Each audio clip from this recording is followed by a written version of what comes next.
Hello everyone. In this session, we will discuss about the solution of the mock test of chapter Dual Nature of Matter and Radiation. Let's discuss these questions one by one in detail.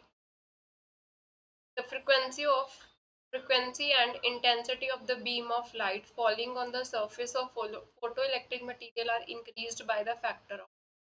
अब हमने यहाँ पे frequency भी increase कर दिया, intensity जो है beam of light की वो भी क्या कर दिया, इंक्रीज कर दिया बाय द फैक्टर ऑफ 2।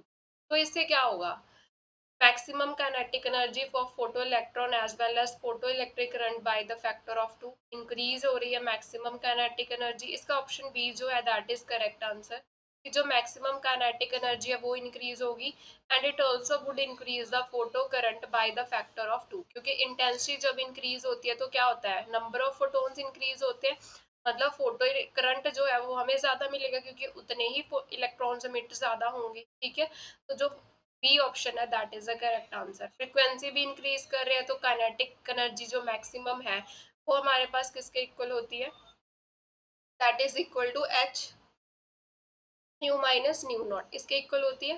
ठीक है, तो ये हमारे पास फ्रीक्वेंसी के इंक्रीज करने से इंक्रीज होगी, तो ऑप्शन बी जो है इसका करेक्ट आंसर है। Next, an electron of mass m and when accelerated through the potential difference v has a de Broglie wavelength lambda। अब wavelength of electron जो है in terms of potential difference हमने formula पढ़ा है, h is under root m q v। First equation आ गई। ठीक है, the de Broglie wavelength associated with the proton, हमने प्रोटॉन की वेवलेंथ निकालनी है, डी ब्रोगले वेवलेंथ जिसका मास कैपिटल एम गिवन है और it is accelerated through the same potential difference, मतलब जितना पोटेंशियल डिफरेंस इलेक्ट्रॉन को दिया है उतना ही प्रोटॉन को दिया है, तो प्रोटॉन की भी यही मिलेगी H over under root two, mass कितना है capital M, charge into potential difference. ये इक्वेशन आ गई प्रोटॉन के लिए। अब हम डिवाइड कर देते हैं दोनों इक्वेशंस को, divide both equations, but we get proton की वेवलेंथ ओवर इलेक्ट्रॉन की वेवलेंथ। प्रोटॉन की आ जाएगी H over under root two capital M Q V. ठीक है, इलेक्ट्रॉन की आ गई H under root two M small Q into V, ये टू के साथ two cancel, Q V cancel हो जाएगा क्योंकि पोटेंशियल डिफरेंस दोनों को सेम ही अप्लाई किया है, तो चार्ज की वैल्यू भी सेम है। ठीक है, 1.6 इंटू 10⁻⁻19 कूलम, वो भी कैंसिल हो गया, एच से एच कैंसिल हो, तो लैम्डा बी ओवर इलेक्ट्रॉन की wavelength that is root M और नीचे कैपिटल एम। इलेक्ट्रॉन की वेवलेंथ हमें लैम्डा ही गिवन है, तो यहाँ से प्रोटॉन की वेवलेंथ क्या आ गई, lambda under root small M over capital. तो यहाँ से ऑप्शन ए जो मिला हमें that is the correct answer. In the photoelectric effect, photo current it depends on the intensity and frequency of incident light, ये गलत है। ठीक है, दोनों पे तो डिपेंड ही नहीं करता। फोटो इलेक्ट्रिक इफेक्ट में फोटो करंट किस पे डिपेंड करेगा, सिर्फ इंटेंसिटी पे डिपेंड करेगा, जितनी इंटेंसिटी ज्यादा करेंगे। इंटेंसिटी का मतलब क्या है, इंटेंसिटी अगर इंक्रीज कर रहे हो तो यानी कि नंबर ऑफ फोटोन्स इंक्रीज हो रहे हैं, तो जितने नंबर ऑफ फोटोन्स स्ट्राइक करेंगे ज्यादा उतना ही क्या होगा, फोटो इलेक्ट्रॉन्स मिलेंगे हमें ज्यादा, और जितना फोटो इलेक्ट्रॉन्स मिलेंगे उतना ही क्या होगा, फोटो करंट मिलेगा। ठीक है, फ्रिक्वेंसी का इसके साथ कोई लेना देना नहीं है, तो ऑप्शन बी मिलेगा इसका correct answer. It does not depend on the frequency of incident light, but ये डिपेंड किसके ऊपर कर रहा है, intensity of incident light.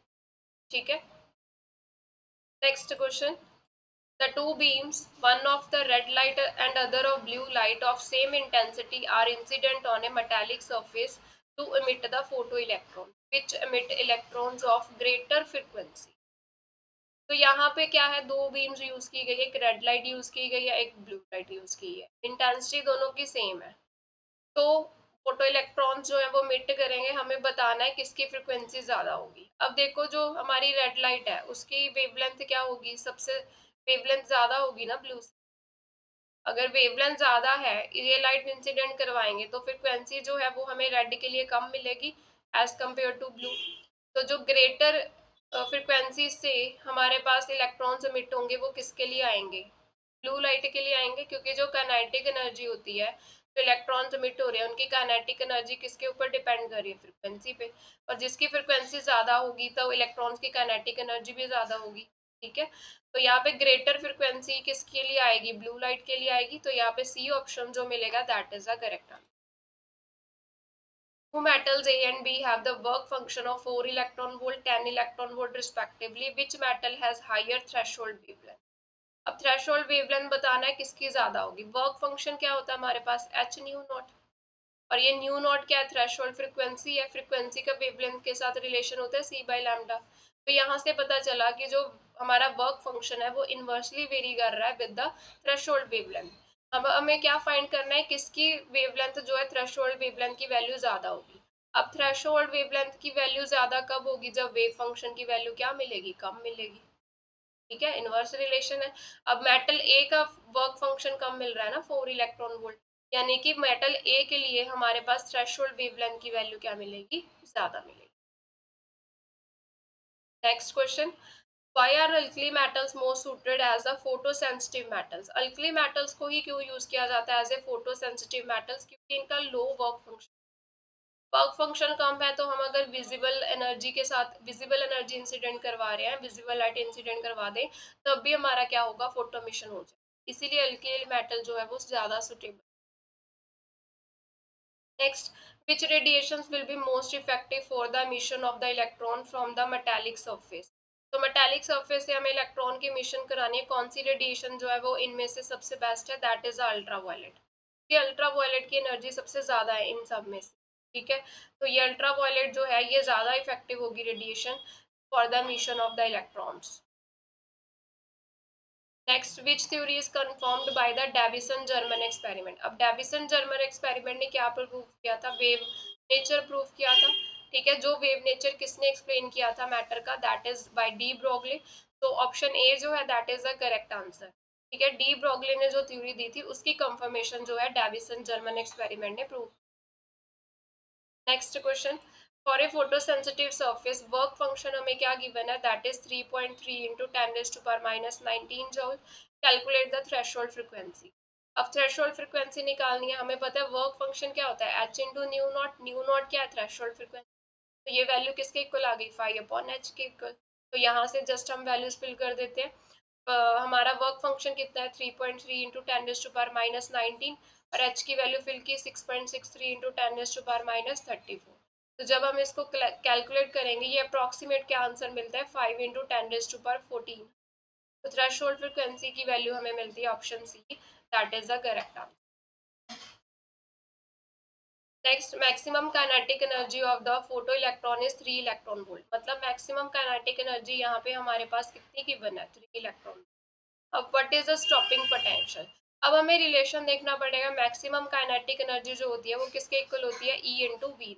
We naught क्या है यहाँ पे, स्टॉपिंग पोटेंशियल. अब हमें यहाँ पे स्टॉपिंग पोटेंशियल की जो वैल्यू है वो निकालनी है. तो स्टॉपिंग पोटेंशियल क्या आ जाएगा, kinetic energy maximum value divided by, तो वी नॉट किसके इक्वल आ गया, मैक्सिमम काइनेटिक एनर्जी कितनी है, 3 इलेक्ट्रॉन वोल्ट. ठीक है, डिवाइडेड बाई ई. अब इसकी इलेक्ट्रॉन वोल्ट को जॉल में कन्वर्ट कर देते हैं, 1.6 इंटू 10⁻⁻19 से मल्टीप्लाई कर दिया. और ई क्या है, चार्ज ही है, 1.6 इंटू 10⁻⁻19 इसकी वैल्यू होती है. तो ये टर्म कैंसिल हो गई, और यहाँ से स्टॉपिंग पोटेंशियल की वैल्यू क्या मिली, 3 volt. Option B is the correct answer.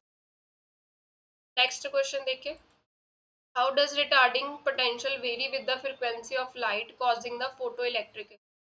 Retarding potential क्या है, स्टॉपिंग पोटेंशियल ये, वो फ्रीक्वेंसी के साथ कैसे वेरी करता है. देखो जो रिटार्डिंग पोटेंशियल है ई वी नॉट, वो किसके इक्वल होता है, H nu minus nu not. यही रिलेशन होता है, हमने किया अभी. ठीक है, तो ये फॉर्मूला पता है. अब देखो अगर फ्रीक्वेंसी को इंक्रीज करोगे तो रिटार्डिंग पोटेंशियल क्या होगा, इंक्रीज होगा. मतलब ये क्या हो रहा है, फ्रीक्वेंसी के साथ इंक्रीज हो रहा है. ठीक है, फ्रीक्वेंसी के साथ इसकी वेरिएशन आ रही है. तो ऑप्शन डी जो है that is the correct answer. Next question, in the frequency if the frequency of incident radiation is equal to threshold frequency. मान लो इंसिडेंट फ्रीक्वेंसी कितनी है, न्यू, और थ्रेशोल्ड फ्रीक्वेंसी न्यू नो. तो यहाँ पे दोनों की वैल्यू क्या है, सेम दी गई है. What will be the value of stopping potential? अब हमारे पास स्टॉपिंग पोटेंशियल जो है किसके इक्वल होता है, H nu minus nu not के इक्वल होता है. ये रिलेशन होता है. अब ये दोनों फ्रीक्वेंसीज तो इक्वल ही है, तो ई वी नॉट किसके इक्वल आ जाएगा, यहाँ पे अगर न्यू की जगह न्यू नॉट फिल कर दिया तो ई वी नॉट क्या आ गया, जीरो. यानी कि स्टॉपिंग पोटेंशियल की वैल्यू क्या मिली हमें, यहाँ पे जीरो मिली. Option A is the correct answer. Next, if the kinetic energy of the particle is increased 16 times its previous value. हम लेट कर लेते हैं कि हमारी जो काइनेटिक एनर्जी है पार्टिकल तो हम के से डिनोट करें, ठीक है। तो हमने क्या गिवन है क्वेश्चन में कि काइनेटिक एनर्जी को इंक्रीज कर दिया, मतलब न्यू काइनेटिक एनर्जी कितनी मिल रही है 16 टाइम्स ऑफ के, ठीक है। 16 टाइम्स इंक्रीज कर दी ना प्रीवियस वैल्यू, अगर प्रीवियस वैल्यू के है तो 16 टाइम्स कर दिया। The percentage change in the de Broglie wavelength of the particle, तो हमें परसेंटेज चेंज निकालना है, ठीक है। अब हमें वेवलेंथ का रिलेशन पता होना चाहिए, in terms of kinetic energy क्या आता है 2m के, यही होता है, ठीक है। तो जो हमने न्यू वेवलेंथ मिलेगी जब हमने जो है काइनेटिक एनर्जी इंक्रीज कर दी, कितनी 16 टाइम्स के कर दी, तो क्या मिली हमें ये h/(1)√2m के, तो एज इट इज 16 का रूट किया तो 1/4, तो ये हमारे पास ओरिजिनल जो फॉर्मूला है वो मिल गया, यानी कि हमारी जो वेवलेंथ है 1/4 टाइम्स रह गई। अब यहाँ पे परसेंटेज चेंज पूछा है, परसेंटेज चेंज कैसे निकालते हैं, परसेंटेज कैसे निकालते हैं, ओरिजिनल वैल्यू, ठीक है, माइनस जो हमारे पास अभी आई है वो वैल्यू, ठीक है, divided by original value into 100, ऐसे ही निकालते हैं परसेंटेज, ठीक है। तो ओरिजिनल वैल्यू लैम्डा है, जब हमने काइनेटिक एनर्जी इंक्रीज की तो ये कितनी मिली wavelength λ/4 into lambda, lambda common ले लिया ऊपर न्यूमिनेटर से तो 1 - 1/4, तो न्यूमिनेटर और डिनोमिनेटर में हमने ये टर्म कैंसिल कर दी, ये हमारे पास क्या मिला 3/4 इंटू 100, तो ये क्या आ गया 25, और दिस इज 75% जो है वो हमारे पास चेंज है, तो ऑप्शन डी जो है that is the correct answer. Next question, the work function of aluminium is 4.2 electron volt, work function हमें कितना गिवन है 4.2 इलेक्ट्रॉन वोल्ट गिवन है। If two photons each of energy 3.5 electron volt, energy जो है photons की वो 3.5 electron, वो strike कर रहे हैं electrons of aluminium, then emission of electron will be, तो ये हमारे पास क्या है कि जैसे मान लो ये एल्यूमिनियम की प्लेट है जहां से हम क्या कर रहे हैं लाइट इंसिडेंट करवा रहे हैं, और इंसिडेंट एनर्जी कितनी है 3.5 इलेक्ट्रॉन, बट वर्क फंक्शन कितना चाहिए हमें 4.2 इलेक्ट्रॉन, मतलब एनर्जी जो है वो कम है वर्क फंक्शन से, तो इलेक्ट्रॉन तो बाहर ही नहीं निकल पाएगा, तो यहाँ पे तो एमिशन जो इलेक्ट्रॉन का वो क्या होगा नॉट पॉसिबल, पॉसिबल ही नहीं होगा, ठीक है, क्योंकि एनर्जी कम है 3.5 इलेक्ट्रॉन वोल्ट और वर्क फंक्शन क्या है हमारा 4.2, तो यहाँ पे इलेक्ट्रॉन का मिशन क्या होगा पॉसिबल ही नहीं होगा।